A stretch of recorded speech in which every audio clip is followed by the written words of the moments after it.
Daniel Penny put an aggressive homeless man in a chokehold. The man died. Penny was charged with manslaughter.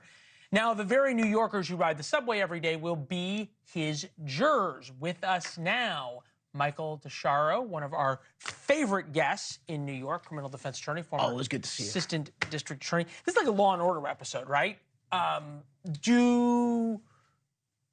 thinking the defense wants jurors who ride the subway every day. Absolutely.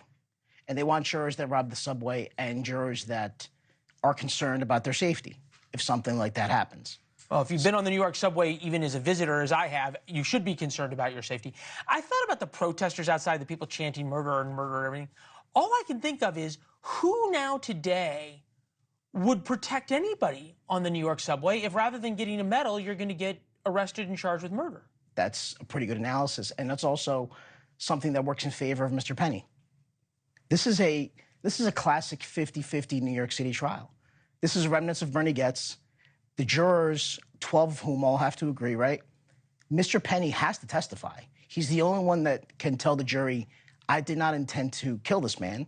I wanted to stop the threat. I don't know if he testified in the grand jury because they're secret, but that's the way this case is going. And you opened up a really important point. Every day, this jury is going to be doing field tests. They're going to be taking the subway back and forth to Harlem, to the Upper West Side, and every day they're going to be, some of them, obviously, because we all know what happens on the subway, there's real danger sometimes. What does, there's another irony, right, that Alvin Bragg, who doesn't care if you push old women in front of subways, then you get off, but this guy is getting charged murder. What does he have to prove, and what is the minimum that Penny has to come out by saying that the self-defense argument holds? Every self-defense case comes down to one thing. Is it reasonable? What he did under those circumstances. And if a jury believes that it's reasonable, did he use excessive force? And when he testifies, I imagine the prosecutors are going to go through each second of that frame as to, because he held on to him after he wasn't moving. So that's going to be a big focus of the prosecution. The defense is going to say he had to control him because he was fearful, because he said, and I've heard witnesses say this, that he was going to kill everybody on the train.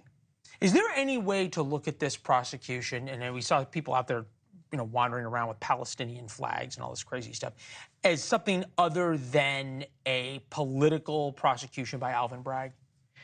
I think this is something that I don't think Mr. Bragg has got this case right. I think this case is something a jury could very well come back with a not guilty on this. If he's listening to the politics, or I believe he is, this is what is motivating him. I don't understand what the Palestinian flag has to do with Mr. Penny. I don't know. Oh, the BLM movement and the Palestinian pro-terrorist movement are pretty aligned. But that's a different thing. I give you the last word here. What are you going to be watching for the trial, for jury selection on this? The people on the jury. If I'm Mr. Penny, I want young girls. I want older people. I want older women.